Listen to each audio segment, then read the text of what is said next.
Hello aspirants, welcome back to G preparation institute. मेरा नाम अंकुर शर्मा और today I will discuss about the topic is national income. आज जो हम डिस्कस करने वाले हैं वो राष्ट्रीय आय के बारे में बात करेंगे। It's a very important topic for your examination. आपके एग्जामिनेशन के लिए बहुत इंपॉर्टेंट टॉपिक है। ईच एंड एवरी ईयर अगर यहाँ से क्वेश्चंस की बात करूँ तो यहाँ से लगातार क्वेश्चन पूछे जाते रहे हैं और पूछे जाते भी रहेंगे। और ये आपको इकोनॉमी का एक कह सकते हैं बैकबोन भी है। बैकबोन में जैसे मैंने आपको मॉनेटरी पॉलिसी पढ़ाया था, बैंकिंग पढ़ाया था, तो मैंने वहां पर भी यही बात कही थी। अगर आप मार्केट को छोड़ देंगे, मनी मार्केट, कैपिटल मार्केट को छोड़ देंगे तो भी चल जाएगा, लेकिन आज के टाइम में वो भी इंपॉर्टेंट हो गया। क्योंकि अगर देखो आप सिर्फ पैसा ही कमा रहे हैं तो ठीक है, लेकिन अगर शेयर मार्केट में भी इन्वेस्ट कर रहे हैं तो वो आपके लिए समझ ही सकते हैं कि आपके लिए कितना बेनिफिशियल वो सारी चीजें आज के टाइम में हो चुकी हैं। तो ये जब नेशनल इनकम को हम डिस्कस करेंगे तो सिर्फ नेशनल इनकम में नेशनल इनकम की डेफिनेशन ही नहीं लिखवाऊंगा, उसके साथ साथ जो जो इसके मेन पॉइंट है, जो जो हमारे एग्जाम के पॉइंट ऑफ व्यू से इंपॉर्टेंट हो सकते हैं, उन सब के बारे में एकदम से डिस्कस किया जाएगा। लाइक द 360 व्यू आराम से डिस्कस करेंगे। तो जो डिस्कस जरूरी है वो सब करेंगे।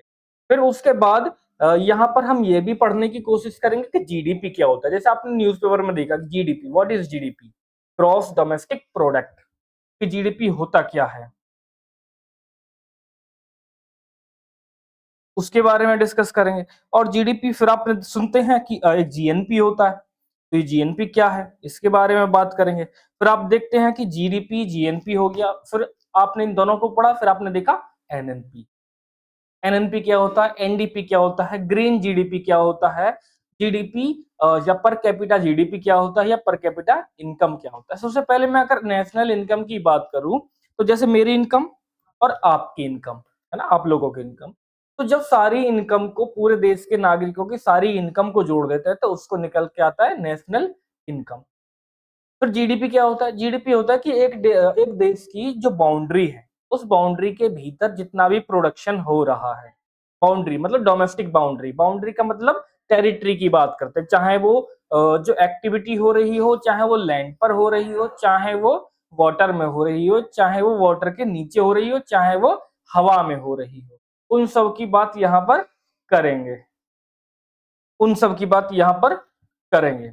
तो डोमेस्टिक बाउंड्री की अगर मैं बात करूं तो डोमेस्टिक बाउंड्री का मतलब होता है किसी भी देश की भौगोलिक सीमा। जैसे भारत की भौगोलिक सीमा क्या है कि भाई अपना जो कंट्री है ये भारत की सीमा है, लेकिन इसके 200 नॉटिकल माइल्स, जो आपके देखा होगा, आप समझते हैं कि 200 नॉटिकल माइल्स तक क्या होता है, उस देश की वाटर जो टेरिटरी होते हैं वो भी होती है। जैसे हमारा इंडिया है, तो इंडिया सिर्फ हमारा जो लैंड है वहां तक समाप्त नहीं हो जाता है, बल्कि जो अरेबियन सी है या फिर बे ऑफ बंगाल है, बंगाल की खाड़ी है, या फिर अरब सागर है, वहां पर भी है 200 नॉटिकल माइल तक। जो इंडिया और पाकिस्तान है, सॉरी इंडिया और श्रीलंका है, इन दोनों के बीच में एक कॉन्फ्लिक्ट का ये रीजन भी है, उसको भी डिस्कस करेंगे।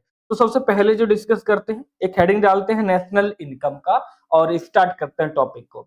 ये जो टॉपिक है यहाँ पर मैं आपको 5-6 फॉर्मूला लिखवाऊंगा, 5-6 फॉर्मूला आप याद करेंगे, बस उसी से सारा काम हो जाएगा। वही क्वेश्चन रिपीट होते रहते हैं, भाई फैक्टर कॉस्ट क्या है, फैक्टर इनकम क्या है, या production of sorry means of productions क्या है, मेजरमेंट कौन करता है नेशनल इनकम का, जीडीपी का मेजरमेंट कौन करता है, कैसे निकाला जाता है। जब जीडीपी आप पढ़ते हैं तो आपने देखा होगा वहां पर न्यूज़पेपर वगैरह में कि दो तरह की जीडीपी देख लिया आपने। अब आपको पता था कि जीडीपी क्या होता है, लेकिन आपने न्यूज़पेपर में एक वर्ड पढ़ा, रियल जीडीपी। कौन सा GDP, real GDP. And next day आपने एक वर्ड पढ़ा, नॉमिनल जीडीपी। तो दोनों के बारे में देखने की कोशिश करेंगे, what is real GDP and what is nominal GDP and what is the main difference between real GDP and nominal GDP. तो let's go start the session। Start करते हैं, एक हेडिंग डालते हैं नेशनल इनकम।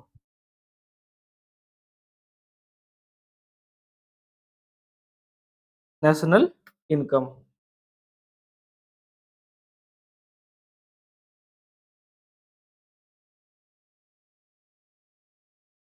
आज का टॉपिक कौन सा है, नेशनल इनकम। इसके बारे में डिस्कस स्टार्ट करते हैं एक बार। चलो,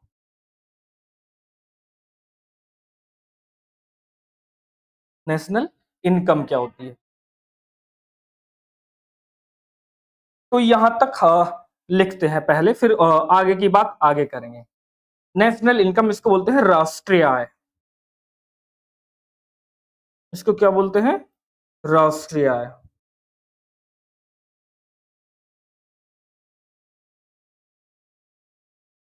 राष्ट्रीय आय, इसके बारे में डिस्कस। पहला लिखेंगे एक सब हेडिंग दे देंगे, डोमेस्टिक बाउंड्री, या ब्लैक से लिखते हैं डोमेस्टिक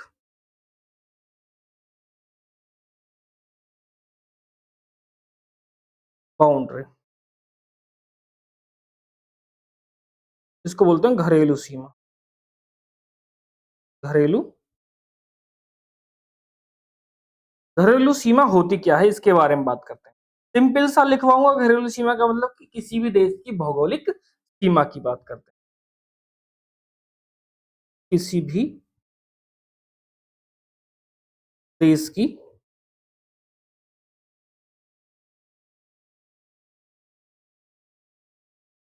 भौगोलिक, है ना। मैंने कहा कि डोमेस्टिक बाउंड्री का क्या मतलब है। आपने कहा कि सर किसी भी देश की जो डोमेस्टिक लैंड होता है, या जो ज्योग्राफिकल लैंड होता है, या ज्योग्राफिकल बाउंड्री होती है, उसी को क्या कहते हैं सर? उसी की डोमेस्टिक बाउंड्री कहते हैं। डन। दूसरा स्टार्ट करते हैं। दूसरा एक टॉपिक लेते हैं, कॉन्सेप्ट। दूसरा कॉन्सेप्ट है हमारा factor of production. Factor of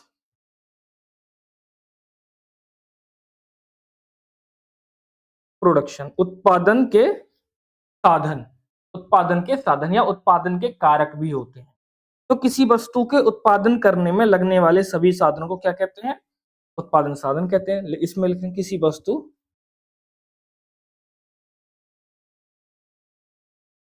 है ना। पीछे का बैकग्राउंड चेंज किया है, कुछ थोड़ा सा दिक्कत था, क्योंकि अभी मैं क्लास जो ले रहा हूं वो दूसरी जगह से ले रहा हूं,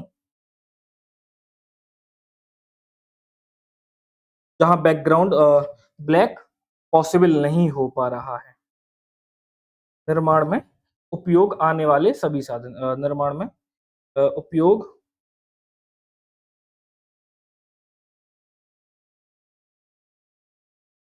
आने वाले सभी साधन, आने वाले सभी साधन। जैसे कुछ मैं एग्जाम्पल लिखता हूं, जैसे कुछ एग्जाम्पल में लिखता हूं। पहला, लैंड, है ना। पहले भाई अगर आपको किसी चीज का उत्पादन करना है तो पहले भूमि चाहिए, आप वहीं पर तो कुछ इन्वेस्ट कर सकते हैं। तो फिर उसके लिए कैपिटल चाहिए। इनको आगे पीछे भी लिख सकते हैं। कुछ लोग कहेंगे सर पहले कैपिटल होगी तभी तो भूमि आएगी, तभी तो लैंड खरीदा जाएगा। कैपिटल हो गया, फिर इसके बाद क्या होगा? इसके बाद लेबर चाहिए जो प्रोडक्शन करेगा। उसके पास आपके पास कंपनी चला रहे हैं तो आपको एंटरप्रेन्योर आना चाहिए, उद्यमशीलता आपके अंदर होनी चाहिए।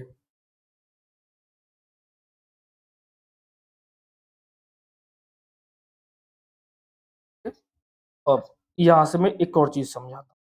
ये तो हो गए कौन से? Factor, factor of production. ये क्या हो गया? फैक्टर ऑफ प्रोडक्शन हो गया। लेकिन जो लैंड है, यहां से क्या आएगा भाई? यहां से किराया आ गया। यहां से क्या आ गया? किराया आ गया।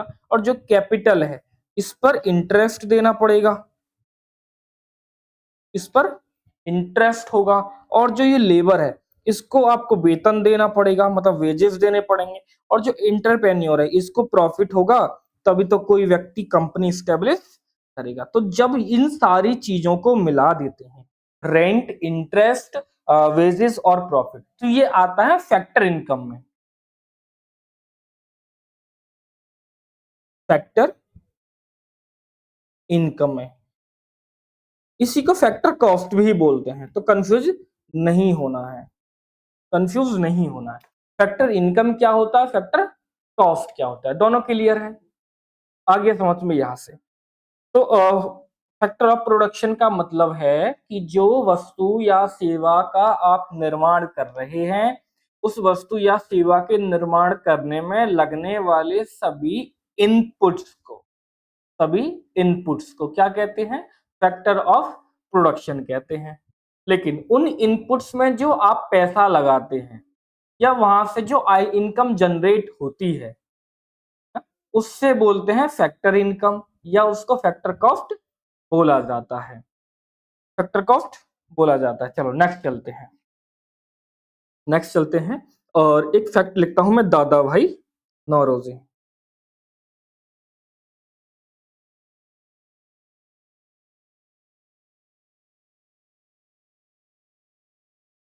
दादा भाई नौरोजी, इनके बारे में थोड़ा सा एक मैं आपको जर्नल व्यू देता हूं। इन्होंने बताया भारत में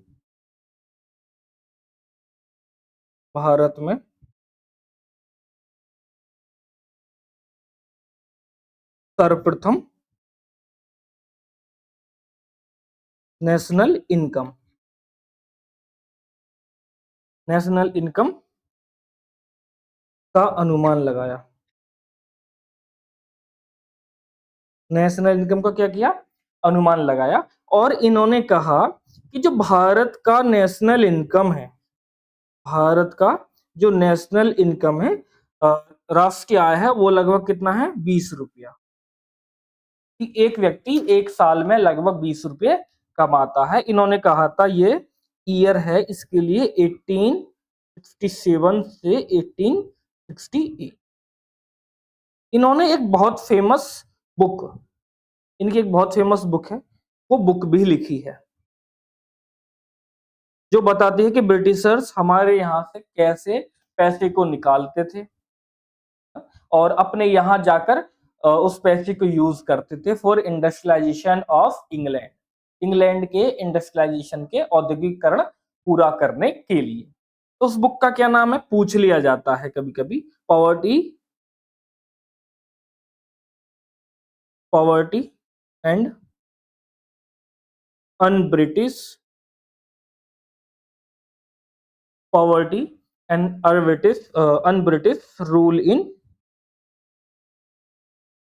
इंडिया, रूल इन इंडिया। इन्होंने ये बुक दिया। इन्होंने एक और काम किया, इन्होंने एक थ्योरी भी दी जिसको लोग कहते हैं ड्रेनेज थ्योरी, ड्रेनेज थ्योरी।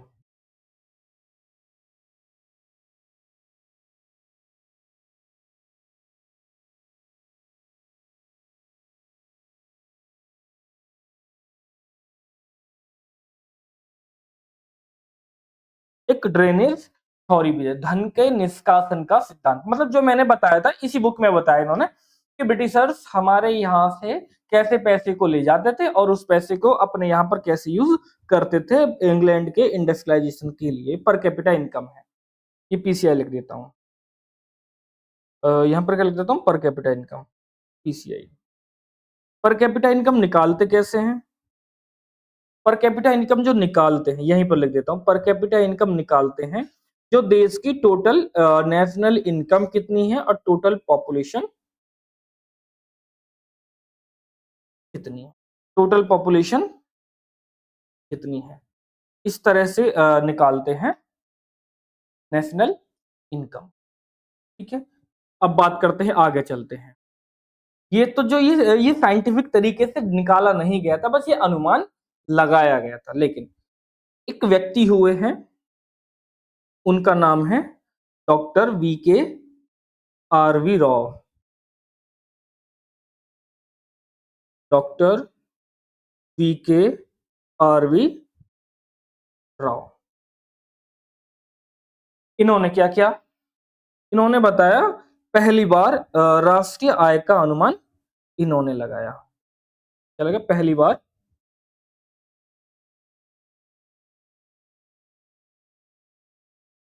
वैज्ञानिक तरीके से, साइंटिफिक रीजन से, है ना, साइंटिफिक मेथड से, वैज्ञानिक तरीकों से नेशनल इनकम का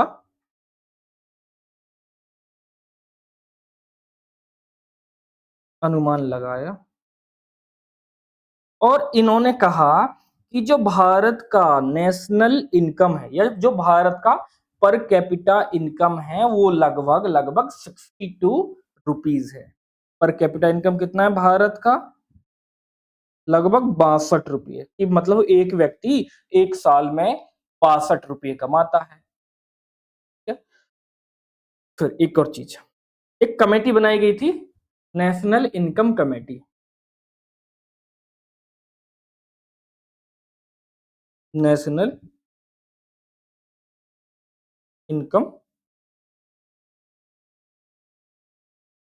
कमेटी का फॉर्मेशन किया गया। नेशनल इनकम कमेटी का फॉर्मेशन किया गया।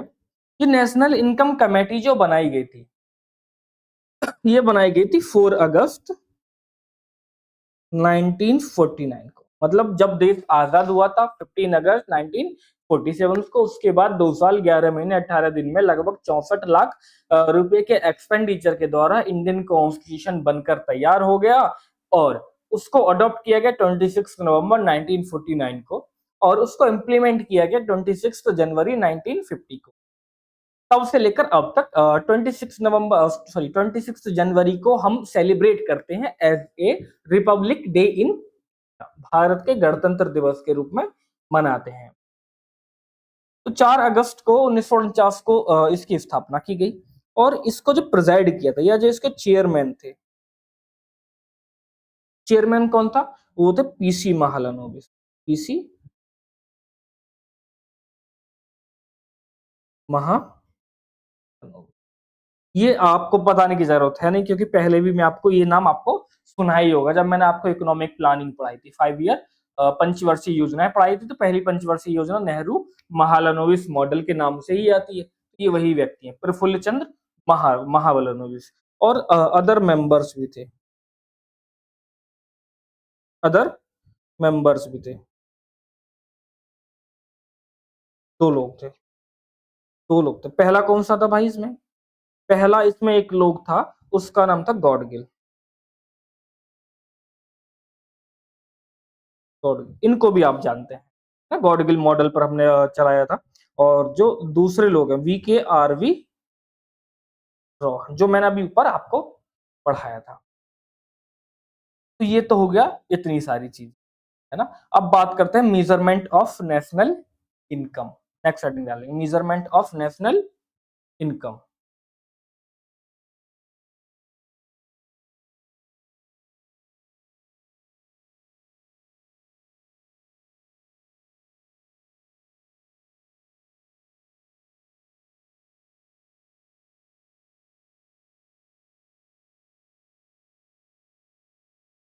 Measurement of national income.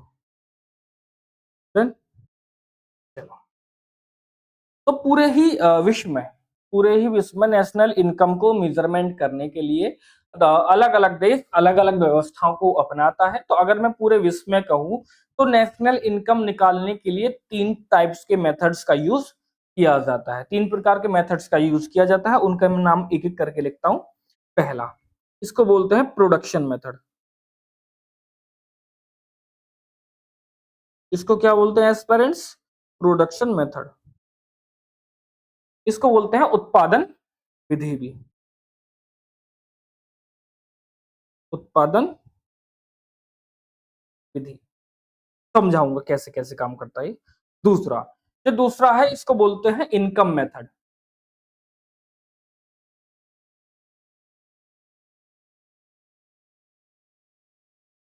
इसको क्या बोलते हैं? इनकम मेथड, आय विधि।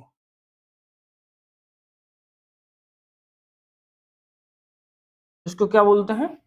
आय विधि। और जो इसमें थर्ड एंड लास्ट है, तीसरा है इसमें एक्सपेंडिचर मेथड।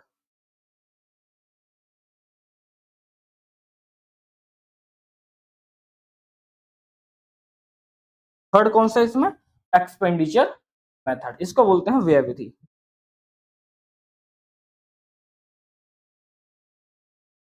कि अगर आपको किसी व्यक्ति की इनकम को मेजरमेंट करना है तो इन 3 तरीके से कर सकते हैं। कि मतलब वो उत्पादन कितना कर रहा है, मतलब उत्पादन का मतलब वो कितना प्रोडक्ट उत्पाद कर रहा है, वही ऑफ उसकी इनकम होगी। दूसरा इनकम मेथड, कोई व्यक्ति कितना कमाता है उतना इनकम। या तीसरा जो एक्सपेंडिचर मेथड, कि कोई व्यक्ति कितना खर्च कर देता। मान लो किसी व्यक्ति की सैलरी 10,000, वो अपनी सैलरी बताता है और वो लगभग 10,000 खर्च कर देता है, तो पॉसिबल कहाँ है? या 10,000 से ज्यादा कह दे कि 12,000 खर्च कर देता है, फिर भी उसके पास 5,000 बचे रह जाते हैं। तो गवर्नमेंट जो पकड़ती है लोगों को, वो इसी मेथड के अनुसार पकड़ती है।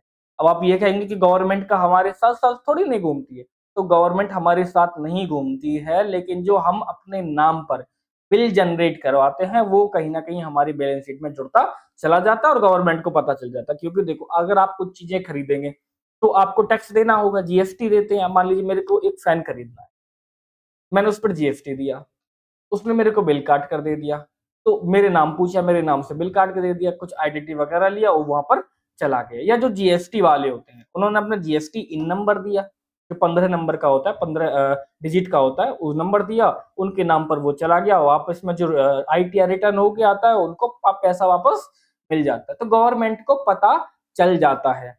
और देखो, जो प्रोडक्शन पंखा का हुआ है, वो भी तो देश में ही हुआ होगा, ऐसा तो है नहीं कि देश के बाहर से आएगा। अगर देश के बाहर से आएगा भी, तो वो भी यहाँ पर उसको पता चल जाएगा, क्योंकि बाउंड्री से इधर आएगा तो टैरिफ वगैरह, ड्यूटीज वगैरह लगाते हैं, जैसे अभी डोनाल्ड ट्रंप कर रहे हैं, ड्यूटीज लगा रहे हैं, क्योंकि यहाँ से सामान वहां जा रहा है, वहां से सामान यहाँ आता है। तो एक देश को पता होता है कि हमने कितना एक्सपोर्ट किया, कितना इंपोर्ट किया है, सारी चीजें क्लियर रहती हैं, है ना। वरना इतने बड़े देश में आप सोचेंगे कि कोई भी कुछ भी करके चला जाएगा, आपको पता ही नहीं चलेगा। तो सबसे पहले एक हेडिंग डाल देते हैं प्रोडक्शन मेथड की, बात करते हैं प्रोडक्शन मेथड की।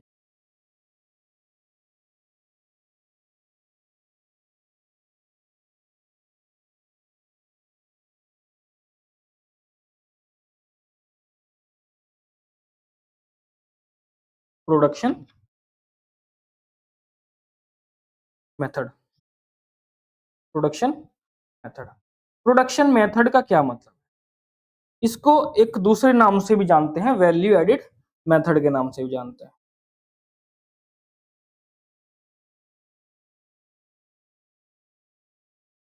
इसको वैल्यू एडिड मेथड के नाम से भी जाते हैं, मूल्य संवर्धन विधि, मूल्यवर्धन, मूल्यवर्धन विधि, इस नाम से भी जानते हैं। नेक्स्ट स्लाइड पर चलते हैं। इसका मतलब क्या होता है? उत्पादन मेथड, प्रोडक्शन मेथड का मतलब क्या होता है कि किसी देश में एक वर्ष में किया गया कुल उत्पादन का टोटल योग, है ना, total production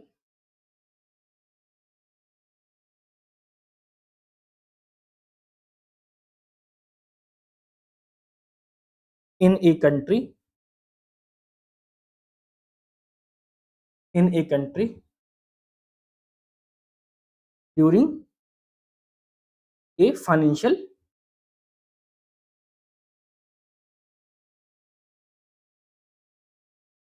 during a financial year. एक वित्तीय विधि में एक वित्तीय वर्ष में उसने कितना पैसा कमाया, उसके बारे में यहां से पता चल जाता है।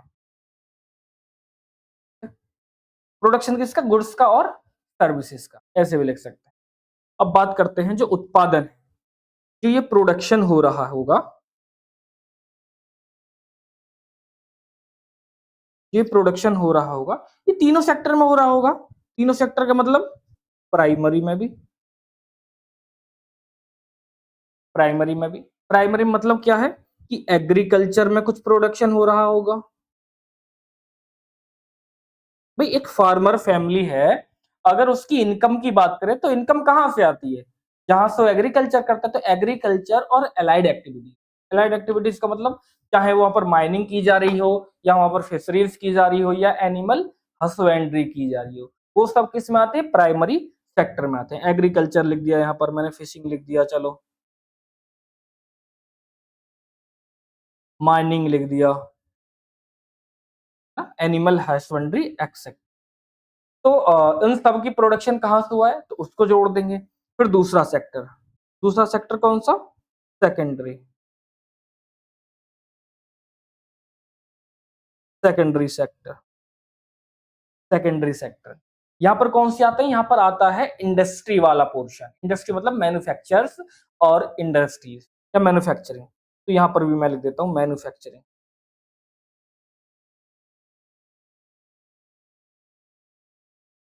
मैन्युफैक्चरिंग और इंडस्ट्री। तीसरा, जो तीसरा सेक्टर यहाँ पर आता है, वो है tertiary sector. Tertiary sector, tertiary sector, जो टर्सरी सेक्टर आता है इसको हम सर्विस सेक्टर भी बोलते हैं। तो क्या बोलते हैं? सर्विस सेक्टर भी अपन लोग बोलते हैं। इस पर कौन कौन सा आता है? टूरिज्म, जैसे आप कहीं घूमने जा रहे हैं, आप कहीं घूमने जा रहे हैं, आपने बस का टिकट किया, ट्रेन का टिकट किया या एरोप्लेन का टिकट किया, तो जो एरोप्लेन चला रहा है या जो बस चला रहा है या जो ट्रेन चला रहा है, उसकी इनकम होगी, उसकी वो क्या होगी? इनकम होगी, और आपका क्या होगा? वो एक्सपेंडिचर होगा, आपका खर्चा होगा। तो इन सबको ऐड किया जाता है। तो टूरिज्म हो गया इसमें, इसमें हॉस्पिटल्स हो गए, इसमें होटल्स हो गए, है ना, और इसमें इंश्योरेंस हो गया, इसमें हेल्थ केयर हो गया, चलो हॉस्पिटल लिख दिया तो उसी में हेल्थ केयर आ गया, और इसमें हो गया बैंकिंग हो गया, इसमें हो गया इंटरनेट एक्सेट्रा ईटीसी। जब हम इन तीनों को जोड़ देते हैं, तीनों को क्या कर देते हैं? ऐड कर देते हैं, तीनों को ऐड कर देते हैं, तीनों को जोड़ देते हैं, तो हमारा निकल के आता है प्रोडक्शन मेथड के द्वारा नेशनल इनकम। प्रोडक्शन मेथड के द्वारा नेशनल इनकम।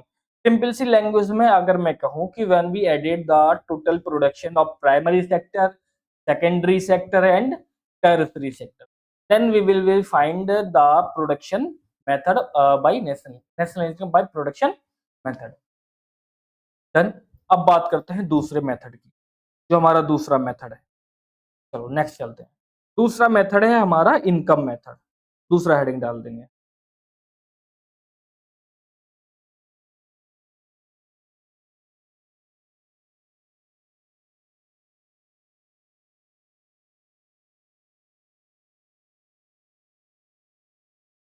दूसरा हेडिंग डाल देंगे यहाँ पर इनकम मेथड, और इनका हाँ दूसरा income method.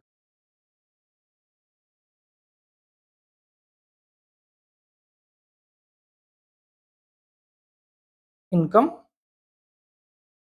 Method, income method कैसे निकालते हैं इसकी बात करते हैं। इसको बोलते हैं आय विधि। तो क्या बोलते हैं? आय विधि, है ना। इसको फैक्टर इनकम, जैसे मैंने बताया था कि फैक्टर ऑफ प्रोडक्शन थे, तो उनसे जो इनकम सब आ रही थी किस में आएगा? इनकम मेथड में आएगा। लिख सकते हैं कि total factor income of the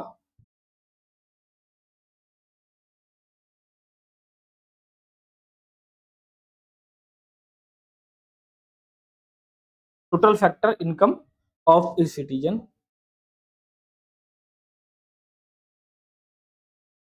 of A citizen in a single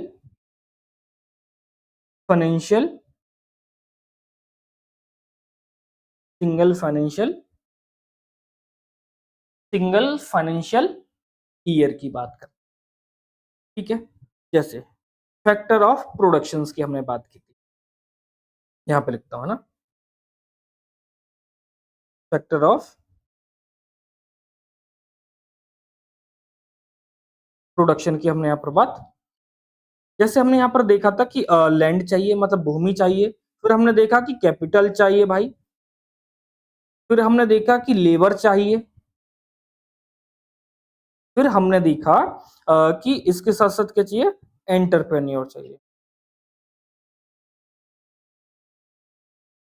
entrepreneur चाहिए, ये सारी चीजें यहाँ पर चाहिए। तो जो इनसे इनकम होगा, भाई मैंने भूमि लगाया तो किसी व्यक्ति को मैंने जमीन दिया कि एक दूसरे व्यक्ति को कि तुम लोग आइए यहाँ पर और यहाँ पर मेरे को इतना रेंट दे दीजिए, मान लीजिए मैंने कहा 1 लाख रेंट दे दीजिए और आप यहाँ पर एक्टिविटी स्टार्ट कर सकते हैं। तो उन्होंने इकोनॉमिक एक्टिविटीज वहां पर स्टार्ट किया।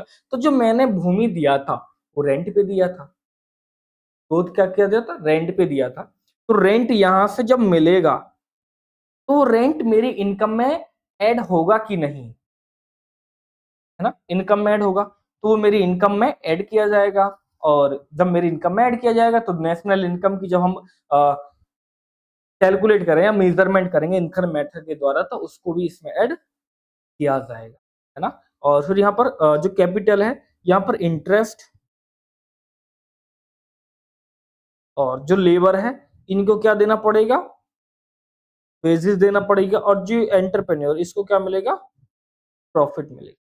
जब हम इन चारों चीजों को ऐड कर देते हैं, इन चारों चीजों को ऐड कर देते हैं, तब क्या निकल के आता है, फैक्टर। जो मैंने ये पिंक कलर से लिखा है इन सबको कह रहा हूं, इन सारी चीजों को, इसको क्या बोलते हैं, फैक्टर इनकम। मैं ऐसे कर देता हूं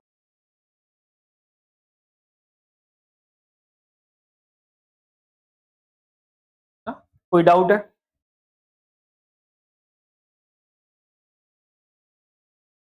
इसको भी ऐसे कर देता हूं ना।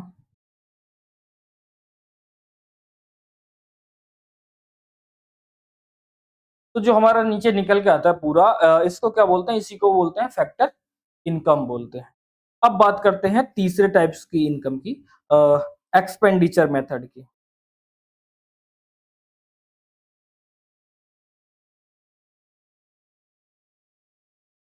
एक्सपेंडिचर मेथड, एक्सपेंडिचर का मतलब होता है खर्च, कि हमारे देश के नागरिक या हमारे देश के व्यक्ति एक साल में कितना खर्च करते हैं, उन सब को जोड़ देते हैं तो निकल के आ जाता है हमारा एक्सपेंडिचर मेथड से नेशनल इनकम की बात कर, है ना। इसके बारे में लिखते थे, total expenditure by a citizen, total expenditure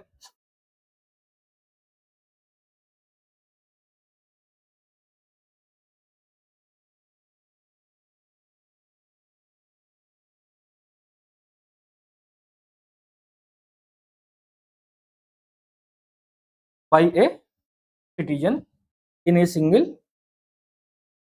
in a financial year में लिख देंगे, in a financial, in a financial year की बात करते हैं। जैसे इसकी जो नेशनल इनकम हम निकालेंगे, इसकी जो नेशनल इनकम हम निकालते हैं इस तरह से लिखें,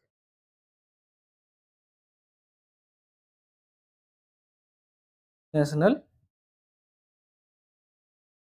इनकम इजकल टू सी, सी का मतलब कंजप्शन, ठीक है, और जी, जी का मतलब गवर्नमेंट स्कीम्स, मतलब कंजप्शन, उपभोग कितना किया गया है, गवर्नमेंट स्कीम्स में कितना पैसा खर्च किया गया है, उस सबको यहाँ पर निकालते हैं।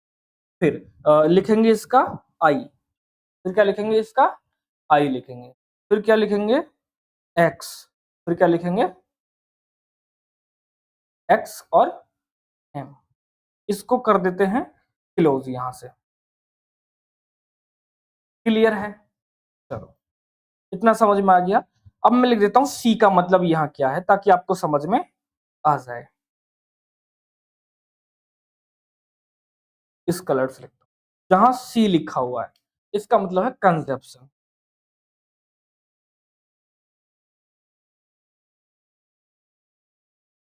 जहां पर ये एस्पेरेंट सी लिखा हुआ है वहां पर इसका मतलब है कंजप्शन, और जहां पर जी लिखा हुआ है,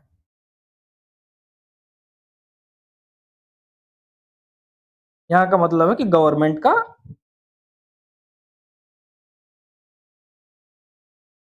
एक्सपेंडिचर कितना है, सरकार का खर्चा कितना है एक फाइनेंशियल ईयर में। और जहां पर आई लिखा हुआ है, आई का मतलब है इन्वेस्टमेंट,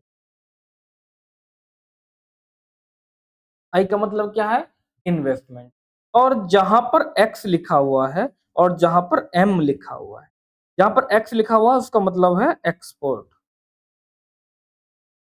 और जहां पर एम लिखा हुआ है इसका मतलब है इम्पोर्ट, आयात और निर्यात, या निर्यात और आयात की बात, ठीक है। या इसको अगर मैं दूसरे टाइप से भी लिखना चाहूं तो मैं ऐसे भी लिख सकता हूं, यहाँ पर एस्पेरेंट्स की नेशनल इनकम शॉर्ट में लिख देता हूं, है ना, C plus G plus I, C plus G plus I plus N X, plus N X. N X का मतलब क्या है, नेट एक्सपोर्ट कितना हुआ है, नेट एक्सपोर्ट कितना हुआ है। इसको मैं ऐसे भी कर सकता हूं, ऐसे भी सही है। तो या तो आपको ये याद रहना चाहिए या फिर आपको ये याद रहना चाहिए, 2 स्टार लगा दीजिए, इसको दरोगा बना दीजिए, इम्पोर्टेंट है ना? 2 स्टार लगा के क्या बना दीजिए इसको? दरोगा बना दीजिए, इम्पोर्टेंट है। तो अगर आपको यहाँ तक कोई चीज़ समझ में नहीं आई हो, तो आप मेरे से पूछ सकते हैं।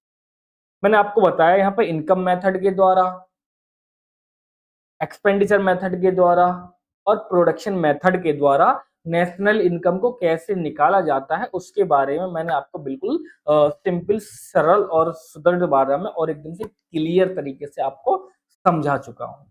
इसके बावजूद भी अगर आपको कोई दिक्कत आ रही हो समझने में, तो आप मैसेज छोड़ सकते हैं, आप यहाँ पे है ना कमेंट छोड़ सकते हैं। चलो फिर से बढ़ते हैं आगे नेक्स्ट टॉपिक की तरफ, मतलब नेक्स्ट कंसेप्ट है इसी का, आगे बढ़ते हैं। अब नेक्स्ट हेडिंग डाल देंगे जीडीपी। जीडीपी,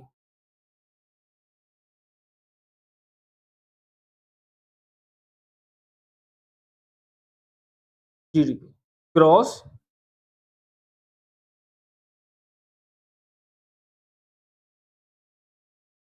डोमेस्टिक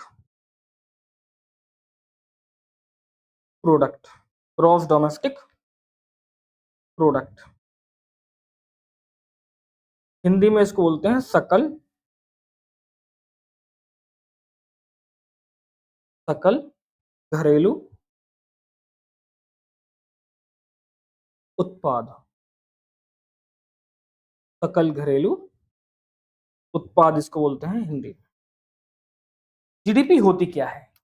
जीडीपी का मतलब होता है कि एक देश की बाउंड्री में टोटल प्रोडक्शन कितना किया जा रहा है एक फाइनेंशियल ईयर, मतलब एक वित्तीय वर्ष में एक देश की भौगोलिक सीमा के भीतर टोटल प्रोडक्शन जो किया जाता है उसके प्राइस को जोड़ते हैं तो क्या निकल के आता है? जीडीपी निकल के आता है। जीडीपी में ये मायने रखता है कि प्रोडक्शन हो कहाँ रहा है, उत्पादन हो कहाँ रहा है। ये मायने नहीं रखता है कि उत्पादन कर कौन रहा है। मतलब कि अगर यूएसए की कोई कंपनी या मतलब कनाडा की कोई कंपनी आकर हमारे देश में एस्टेब्लिश हुई है और यहाँ पर वो क्या करते हैं, यहाँ पर वो प्रोडक्शन कर रही है या सर्विस प्रोवाइड करा रही है, तो हम उसका वैल्यू भी अपने यहाँ की जीडीपी में जोड़ते हैं। ये कमी है, अपने यहाँ की जीडीपी में उसको जोड़ते हैं। लेकिन जब मैंने आपको कहा था जीएनपी, क्या बोला था? जीएनपी, साइड को लिखता हूँ, जीएनपी।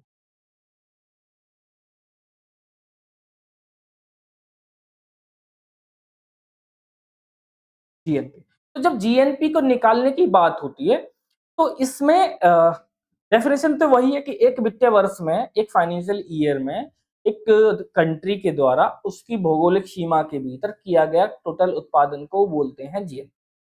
इसमें ये मायने रखता है कि उत्पादन कर कौन रहा है, ये मायने नहीं रखता है इसमें कि उत्पादन हो कहाँ रहा है। कि मतलब अगर यूएसए है और यूएसए की कंपनी इंडिया में स्थापित है, कोई कंपनी मान लेते हैं और मान एप्पल ही मान लेते हैं और इंडिया में वो बन रहा है, तो उसके प्राइस को वो यूएसए में जोड़ते हैं। मतलब कहते हैं कि जब वो जीएनपी निकालते हैं तो टोटल जीडीपी निकालते हैं पहले, फिर उसमें से नेट इनफ्लो को हटा देते हैं और नेट आउटफ्लो को कर देते हैं। हाँ, नेट आउटफ्लो को हटा देते हैं। आउटफ्लो मतलब कि उनके देश से कितना लोग बाहर पैसा भेज रहे हैं उसको हटा देते हैं और कितना वहां पर पैसा आ रहा है उसको जोड़ देते हैं। ठीक है, नेट आउटफ्लो को जो हटा देते हैं और नेट इनफ्लो को जोड़ देते हैं, तो उसको निकालते हैं कि इसको उसको क्या बोलते हैं? GNP, gross national product. ठीक है, यहाँ को मैं इतना लिखवाना स्टार्ट करता हूँ, इतना लिख लेते हैं। चलो इसको इरेज कर लिखना भैया जी यहाँ पर total final production,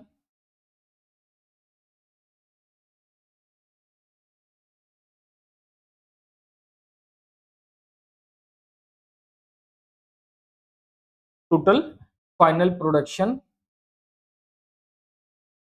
in a domestic boundary of a country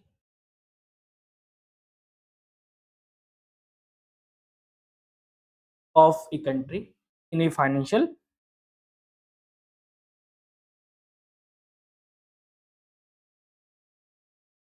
in a financial year.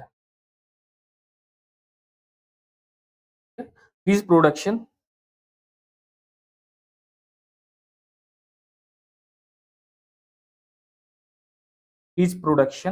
Can be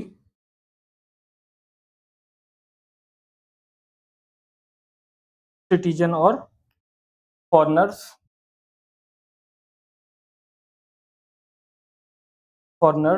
in a domestic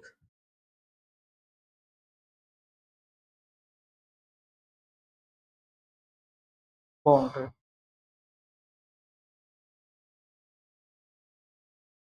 of a। तो जो मैंने अभी आपको यहाँ समझाया वही यहाँ पर चीजें लिखवा दी है। तो यहाँ तक क्लियर है सारी चीजें। तो फिर आगे बढ़ते हैं। जीडीपी की जब हम बात करते हैं, जब हम जीडीपी की बात यहाँ पर कर रहे थे, तो हम दो प्रकार की जीडीपी देख पा रहे हैं। पहला, एक आता है नॉमिनल जीडीपी। एक क्या होता है?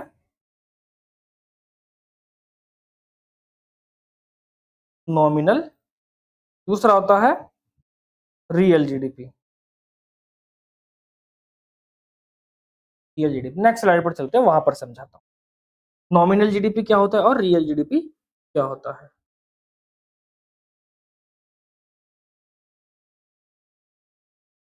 नॉमिनल जीडीपी और रियल जीडीपी क्या होता है। जब मैं बात कर रहा हूं नॉमिनल जीडीपी की और रियल जीडीपी, तो इसमें कैलकुलेट एट करंट प्राइस पर करते हैं। GDP calculate at current price. GDP calculate at current price कि जब वस्तु और सेवाओं के मूल्य को आज के टाइम पर लिया जाए। समझाऊंगा कैसे, मैं बताता हूँ ना। और इसमें क्या है, जीडीपी कैलकुलेट एट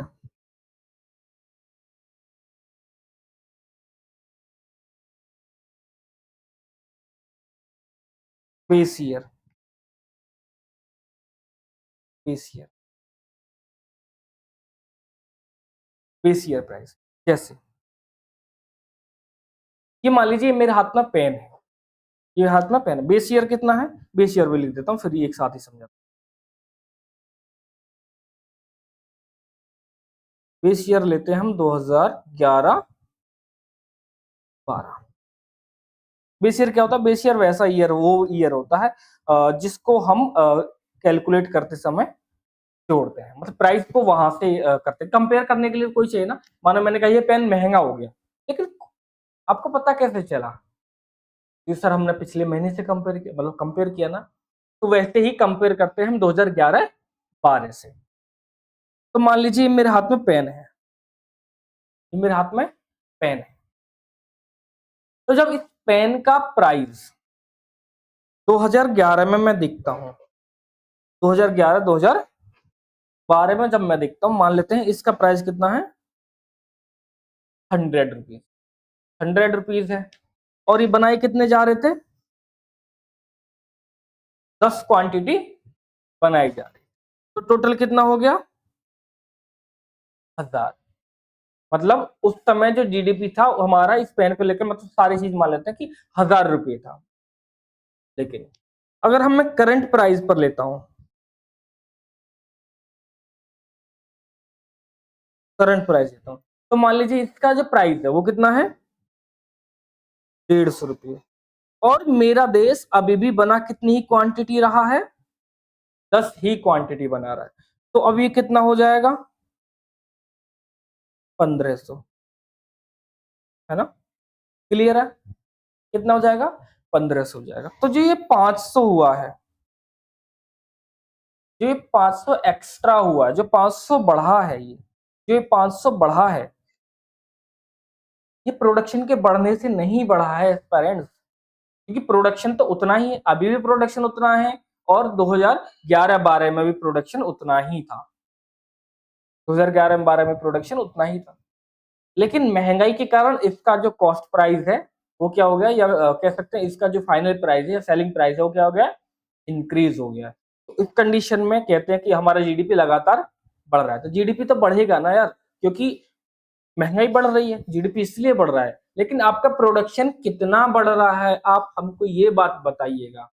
आपके लोगों की इनकम कितनी बढ़ी है, आप हमको ये बात बताइएगा, है ना। तो नॉमिनल जीडीपी और रियल जीडीपी में डिफरेंस आ गया समझ में, कि जब हम नॉमिनल जीडीपी निकाल रहे होते हैं, अगर कहीं पर आपने देखा नॉमिनल जीडीपी वर्ड लिखा हुआ, तो नॉमिनल का मतलब होता है मौद्रिक, मतलब आज के टाइम पर जो भी आज प्राइस रहेगा उस प्राइस को लिया जाएगा। दूसरा, अगर आपने पढ़ लिया रियल जीडीपी, आपने पढ़ा है रियल जीडीपी, तो आपको क्या काम करना होगा, आपको समझ जाना है तुरंत कि बेस प्राइस पर यहाँ पर कैलकुलेशन की गई है, मतलब बेस ईयर से प्राइस को उठाया गया है, वहां से कंपेयर करके ये बनाया गया। आपको बेस ईयर पता होना चाहिए 2011-12 है। ज्यादातर हर जगह 2011-12 ही हमारे यहाँ पर बेस ईयर है, लेकिन कुछ जगह 2016 भी है, तो उसको आपको ध्यान में रखना है। ठीक है, तो ये आ गया समझ में यहाँ तक। अब बात करते हैं एनडीपी, जो मैं आपको बता रहा था एनडीपी। एनडीपी क्या होता है?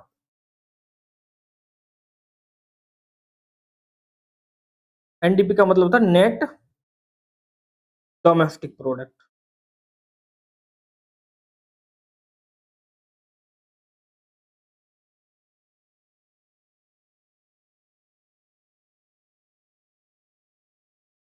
समझाता हूं इसको, बहुत आसान है, बहुत आसान है। जैसे देखो, किसी देश में प्रोडक्शन हो रहा होता है, तो प्रोडक्शन मशीन करती है। प्रोडक्शन कौन करती है? मशीन करती है। तो उन मशीनों का जो लगातार चलती रहती है, तो कुछ खर्चा होता है। जैसे आपने बाइक उठा ली, बाइक ली और आप बाइक चला रहे हैं, तो बाइक की भाई मेंटेनेंस तो कराना पड़ेगा, मतलब सर्विसिंग वगैरह तो कराना पड़ेगा। तो जब हम जीडीपी निकाल रहे होते हैं और उस जीडीपी में प्रोडक्शन हो रहा होता है, तभी तो जीडीपी निकालते हैं। तो उस प्रोडक्शन करने में जो मशीन है या जो मेंटेनेंस चार्ज है उन मशीनों का, जब उसको घटा देते हैं, मतलब मैं कह रहा हूं डेप्रिसिएशन को घटा देते हैं, है ना, डेप्रिसिएशन को घटा देते हैं, किस वजह से? जीडीपी में से, तो एनडीपी निकल के। यही टाइम कंसेप्ट मैं समझाऊंगा जब आपको जीएनपी पढ़ाऊंगा। जीएनपी पढ़ाऊंगा तो वहां पर क्या होगा, एनएनपी हो जाएगा। मतलब जी से एन जाने पर आपको एक याद रखना है कि हम जब जी से एन की तरफ जाते हैं तो हमको डेप्रिसिएशन को माइनस करना होगा। डन। तो यहां पर मैं इतना ही लिख देता हूं, एनडीपी क्या होता है इसके बारे में।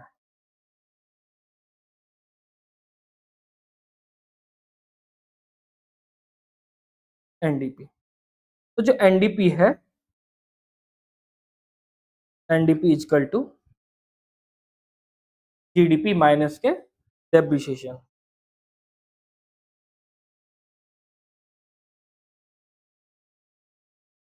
डेप्रिसिएशन ये आपको याद रखना है, ये आपको याद रखना है, इसको कोई भूलने के चांस नहीं होने चाहिए।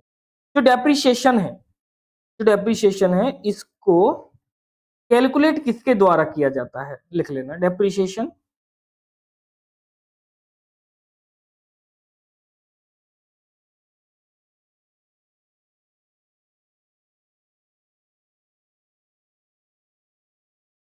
Is calculated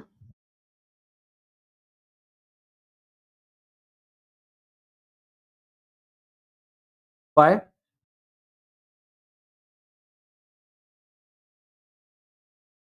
ministry of commerce. Ministry of commerce, ministry of commerce के द्वारा डेप्रिशिएट जो हो रहे हैं प्राइस, उनको दिखाया जाता है या उसको कैलकुलेट किया जाता है। ठीक है, तो यहां तक समझ में आ गया होगा। अब बात करते हैं नेक्स्ट की, नेक्स्ट टॉपिक की। तो यहां तक हमने बात कर लिया था, एनडीपी तक और डेप्रिसिएशन तक हमने बात कर लिया था। अब हम बात करेंगे जीएनपी की, बात करेंगे ग्रॉस नेशनल प्रोडक्ट की बात करते हैं। नेक्स्ट स्लाइड पर समझाता हूं GNP.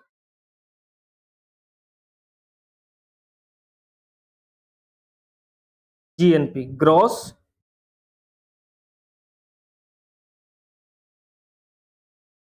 National product, gross national product, ये क्या होता है इसके बारे में समझते हैं। जैसे मैंने बताया था कि जीएनपी में ये मायने रखता है कि प्रोडक्शन हो कहाँ रहा है, जीडीपी में सॉरी, जीएनपी में ये मायने रखता है कि प्रोडक्शन कर कौन रहा है, कि अगर कोई दूसरे देश का नागरिक हमारे यहाँ प्रोडक्शन कर रहा है तो उस देश के नागरिक को अपना देश वहां पर उसमें ऐड करेगा। जैसे यूएसए करता है, यूएसए क्या करता है, अपनी जो साइज को बात करता है वो जीएनपी में दिखाता है, जो हम जीडीपी में दिखाते हैं। जीएनपी में क्या है कि वो अगर उसकी कोई कंपनी इंडिया में या किसी और दूसरी कंट्री में, बंद करके जाना, किसी दूसरी कंट्री में, किसी किसी दूसरी कंट्री में का प्रोडक्शन कर रही है तो उसके प्राइस को भी हम यहाँ पर ऐड करते हैं, उसके प्राइस को भी यहाँ पर क्या करते हैं, ऐड करते हैं। तो इसमें लिख लेना total final production,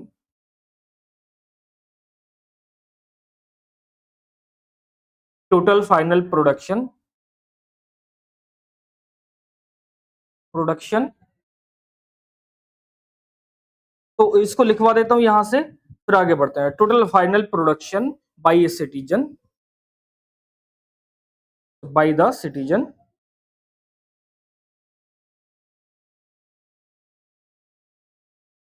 by the citizen in A, in a financial year,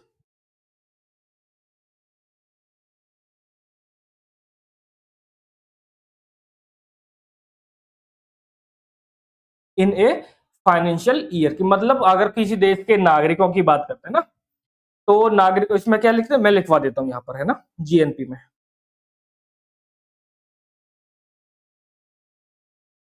GNP में जो जीएनपी होता है वहां पर नेट इनफ्लो को जोड़ देते हैं,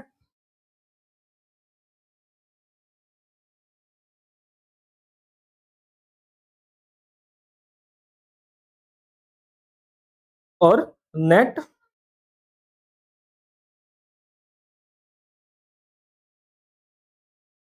आउटफ्लो को हटा देते हैं। इसको क्या कर देते हैं, माइनस कर देते हैं, और इसको क्या कर देते हैं, ऐड कर देते हैं। या अगर इसको मैं सिंपल फॉर्मूला में लिखवा देता हूं तो इस तरह से लिखेंगे,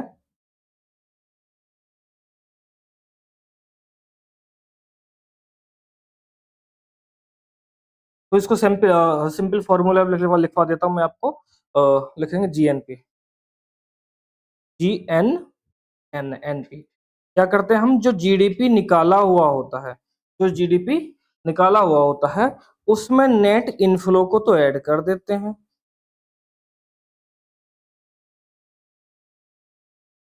और जो हमारा नेट आउटफ्लो है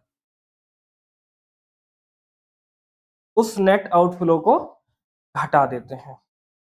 तो ये हमारे देश की जीडीपी सॉरी जीएनपी निकलकर सामने आ जाती है। अब बात करते हैं जीएनपी से जब हम एनएनपी की बात करते हैं, तो जैसे वहां पर हम जीडीपी से एनडीपी निकाल लेते, डेप्रिसिएशन को घटा दे रहे थे, ऐसे ही यहाँ पर जीएनपी में से जब डेप्रिसिएशन को घटा देंगे तो निकल कर आता है NNP, net national product. Next slide पर चलते हैं, वहां पर लिखता हूँ इस चीज, NNP, net national product, net national product. इसको कैसे कैलकुलेट करते हैं इसमें मैं बता देता हूं। जब हम निकालते हैं, या ये कलर लेता हूँ दूसरा, जीएनपी या एनएनपी, तो जब जीएनपी निकालते हैं पहले क्या करना पड़ेगा, जीएनपी निकालना पड़ेगा, और इस जीएनपी में से क्या कर देते हैं हम, जब डेप्रिसिएशन को,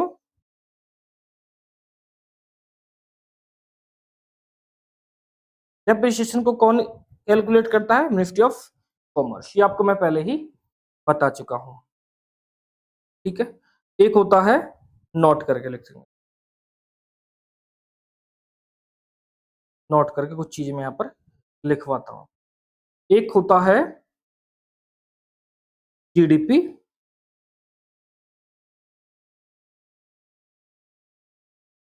डेफलेटर, जीडीपी डेफलेटर। जीडीपी डेफलेटर क्या होता है कि जब नॉमिनल जीडीपी होता है, एक्चुअली मेरे को पीछे ही बताना था, बट मेरे माइंड से स्लिप हो गया था। और यहाँ पर रियल जीडीपी इससे डिवाइड कर देते हैं और 100 का मल्टीप्लाई कर देते हैं, तो क्या निकल के आता है हमारा जीडीपी डेफलेटर निकल के सामने आता है। जो जीडीपी डेफलेटर है इसका जो प्रयोग है वो कहाँ किया जाता है, किसी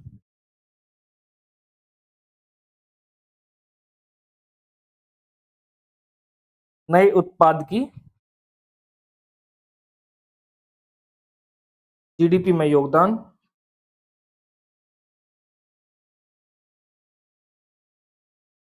निकालने के लिए।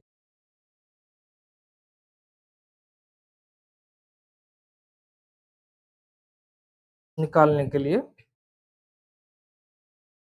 प्रयोग किया जाता है, निकालने के लिए प्रयोग किया जाता है। जीडीपी जो होता है वो सॉरी कंट्री का होता है और जीएसडीपी स्टेट का होता है। नेक्स्ट स्लाइड पर लिख देता हूँ। जब मैंने लिखा जीडीपी तो क्या है, ग्रॉस डोमेस्टिक प्रोडक्ट, मतलब देश की इकोनॉमी का आकार, देश की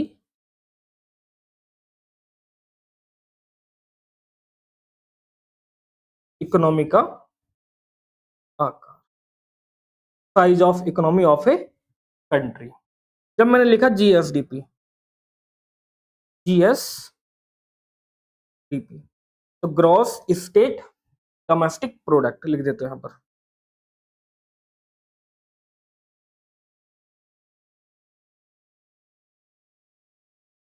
gross state domestic product, product इसमें क्या है कि राज्य की इकोनॉमी का आकार, स्टेट की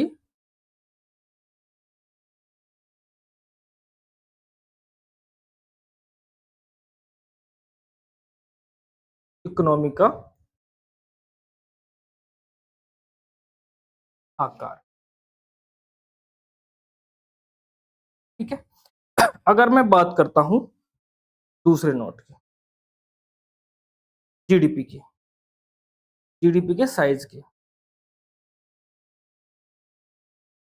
जीडीपी के साइज की या रैंक की बात कर लेते हैं।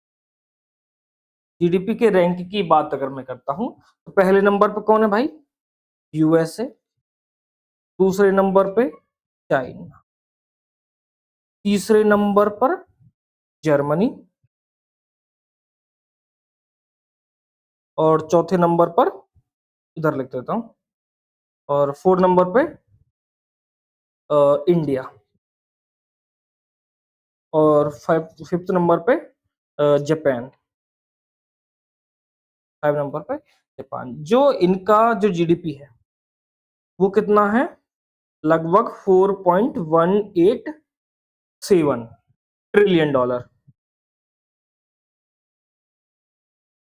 कितना, लगभग 4.187 ट्रिलियन डॉलर इसका साइज है। और जो जापान है इसका जो इकोनॉमी का साइज है, या मतलब कह सकते हैं जो जीडीपी का साइज है वो 4.186 ट्रिलियन है ना। तो ज्यादा गैप नहीं है। आपको पता होगा इंडिया 5वीं अर्थव्यवस्था से खिसक कर चौथी अर्थव्यवस्था तक आ चुका है, मतलब थोड़ा सा ग्रोथ कर लिया है। लेकिन पर कैपिटा इनकम की जो बात मैंने की थी, पर कैपिटा इनकम मैं पहले लिखवा चुका हूं। ठीक है, तो यहाँ पर ये टॉपिक समाप्त हो जाता है। उम्मीद करता हूँ यहाँ पर आपको समझ में आ गया होगा कि नेशनल इनकम में जीडीपी क्या होता है, जीएनपी क्या होता है, एनडीपी क्या होता है और एनएनपी क्या होता है, पर कैपिटा जीडीपी क्या होता है। Next slide per capita GDP और लिख देता हूँ।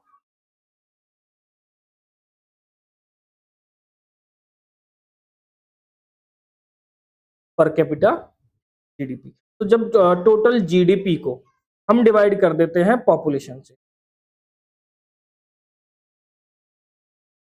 किससे डिवाइड कर देते हैं, पॉपुलेशन से, तो ये निकल करता है पर कैपिटा जीडीपी। दूसरा होता है पर कैपिटा इनकम, पीसीआई। इसमें जो देश की नेशनल इनकम है, देश की नेशनल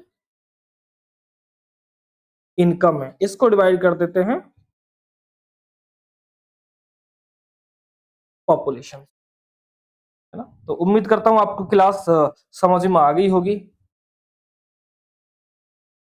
अगर कोई क्वेरी है आपकी तो आप लोग कमेंट में छोड़ सकते हैं और मिलते हैं एक नई क्लास में, तब तक के लिए जय हिंद।